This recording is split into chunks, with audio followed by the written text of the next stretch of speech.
រឿងរ៉ាវរបស់បរមម្នាក់ដែលបានប្រើប្រាស់វោហារសាស្ត្រនិងសំណេរដើម្បីអង្រួនគ្រឹះនៃរបបផ្ដាច់ការនិងជំនឿដែលខ្វះហេតុផលបានចាប់ផ្ដើមឡើងនៅថ្ងៃទី21ខែវិច្ឆិកាឆ្នាំ1694ក្នុងទីក្រុងប៉ារីសប្រទេសបារាំងលោកមានឈ្មោះដើមថា François Marie Arouet កើតក្នុងគ្រួសារមន្ត្រីថ្នាក់កណ្ដាលម្នាក់ចាប់តាំងពីវ័យក្មេងមក Voltaire បានបង្ហាញនូវភាពឆ្លាតវៃនិងចរិតរឹងរូសដែលមិនព្រមចុះញ៉មនឹងច្បាប់ទម្លាប់ចាស់កំរើឡើយទោះបីជាឪពុករបស់លោកចង់ឲ្យលោកក្លាយជាមេធាវីក៏ដោយក៏ Voltaire បានលួចលាក់ចំណាយពេលសរសេរកំណាព្យនិងរឿងល្ខោនដែលពោរពេញដោយការរិះគន់ចំអកដល់ពួកអភិជននិងសាសនាទង្វើនេះបានធ្វើឲ្យលោកត្រូវជាប់ពន្ធនាគារ Bastille ដ៏ល្បីល្បាញអស់រយៈពេលជិត1ឆ្នាំ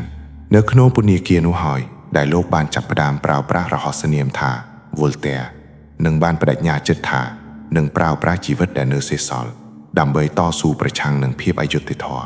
របបដ៏សំខាន់បំផុតមួយក្នុងជីវិតរបស់លោកគឺការត្រូវបានគេនិរទេសទៅកាន់ប្រទេសអង់គ្លេសក្នុងឆ្នាំ1726បន្ទាប់ពីមានជម្លោះជាមួយអភិជនបារាំងម្នាក់ការរស់នៅក្នុងប្រទេសអង់គ្លេសបានបើកភ្នែក Voltaire ឲ្យឃើញពីពិភពលោកថ្មីមួយដែលទីនោះមានសេរីភាពខាងសាសនានិងមានប្រព័ន្ធនយោបាយដែលផ្ដល់តម្លៃដល់សិទ្ធិបុគ្គលលោកបានស្ងើយសរសើរយ៉ាងខ្លាំងចំពោះទស្សនវិជ្ជារបស់លោក John Locke និងវិទ្យាសាស្ត្ររបស់លោក Isaac Newton នៅពេលត្រឡប់មកដល់ប្រទេសបារាំងវិញលោកបានបោះពុម្ពផ្សាយស្នាដៃដែលមានចំណងជើងថាសម្ពុតស្ដីពីជនជាតិអង់គ្លេសស្នាដៃនេះគឺការប្រៀបធៀបរវាងសេរីភាពនៅអង់គ្លេសនិងការគៀបសង្កត់នៅបារាំងដែលវាបានធ្វើឲ្យរដ្ឋាភិបាលបារាំងខឹងសម្បារយ៉ាងខ្លាំងរហូតដល់ថ្នាក់បញ្ជាឲ្យដុតសៀវភៅនោះចោលជាសាធារណៈ Voltaire មិនមែនគ្រាន់តែជាអ្នកនិពន្ធម្នាក់ប៉ុណ្ណោះទេប៉ុន្តែលោកគឺជាមនសិការនៃទ្វីបអឺរ៉ុបទាំងមូលលោកបានចំណាយពេលអស់ជាច្រើនឆ្នាំរស់នៅក្បែរតំបន់ព្រំដែនរវាងប្រទេសបារាំងនិងប្រទេសស្វីសដើម្បីងាយស្រួលក្នុងការគេចខ្លួនពីការតាមចាប់ខ្លួននៅក្នុងភូមិគ្រឹះរបស់លោកបានសរសេរសម្បត្តិរាប់ម៉ឺនច្បាប់ផ្ញើទៅកាន់ស្ដេចនិងអ្នកប្រាជ្ញនានានៅទូទាំងពិភពលោកដើម្បីជំរុញឲ្យមានការអត់អន់ចំពោះជំនឿសាសនាខុសៗគ្នាស្នាដៃដ៏ល្បីល្បាញបំផុតមួយរបស់លោកគឺរឿង Candide ដែលជាការសរសេរបែបចំអកដាក់ក្រុមទស្សនវិទូដែលជឿថាពិភពលោកនេះគឺល្អបំផុតហើយខណៈដែលមនុស្សលោកកំពុងតែរងទុក្ខវេទនា Voltaire បានបង្រៀនថាមនុស្សជាតិគួរតែដាំដុះសួនច្បាររៀងៗខ្លួន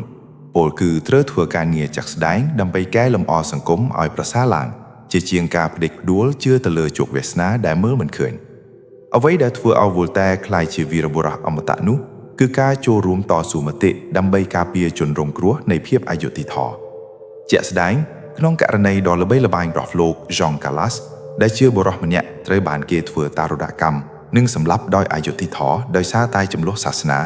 Voltaire បានចំណាយពេល3ឆ្នាំពេញដើម្បីតស៊ូក្តីលោកបានតស៊ូរហូតដល់តុលាការប្រកាសថាលោក Calas ជាមនុស្សគ្មានទោសនិងបានផ្ដល់កិត្តិយសដល់គ្រួសារនៃជនរងគ្រោះឡើងវិញលោកបានបន្សល់ទុកនូវពាក្យស្លោកដ៏មានឥទ្ធិពលមួយថាខ្ញុំមិនយល់ស្របនឹងអ្វីដែលអ្នកនិយាយទេប៉ុន្តែខ្ញុំនឹងការពារសិទ្ធិអ្នកក្នុងការនិយាយរហូតដល់ដំណក់ឈាមចុងក្រោយទោះបីជាពាក្យសម្ដីនេះត្រូវបានអ្នកនិពន្ធជំនាន់ក្រោយសង្ខេបជាងពីគំនិតរបស់លោកក៏ដោយក៏វាបានឆ្លុះចាំងយ៉ាងច្បាស់ពីវិញ្ញាណពិតប្រាកដរបស់ Voltaire លោក Voltaire បានត្រឡប់មកកាន់ទីក្រុងប៉ារីសវិញយ៉ាងសមអូឡារិកក្នុងចំណាយអាយុ83ឆ្នាំលោកបានទទួលមរណភាពនៅថ្ងៃទី30ខែឧសភាឆ្នាំ1778ពលគឺត្រឹមតែប្រមាណឆ្នាំប៉ុណ្ណោះមុនពេលដែលប្រតិវត្តិបារាំងបានផ្ទុះឡើង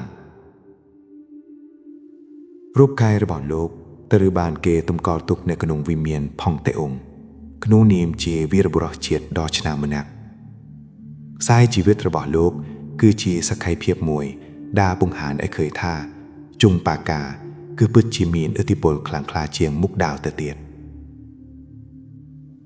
លោក Voltaire បានបង្រៀនឲ្យយើងគ្រប់គ្នាហ៊ានប្រើប្រាស់ហេតុផលហ៊ានសង្ស័យលើរាល់ជំនឿដែលងងឹតងងល់និងហ៊ានក្រោកឈរតស៊ូដើម្បីសេរីភាពដែលជាតម្លៃដ៏ខ្ពង់ខ្ពស់បំផុតរបស់មនុស្សជាតិយើង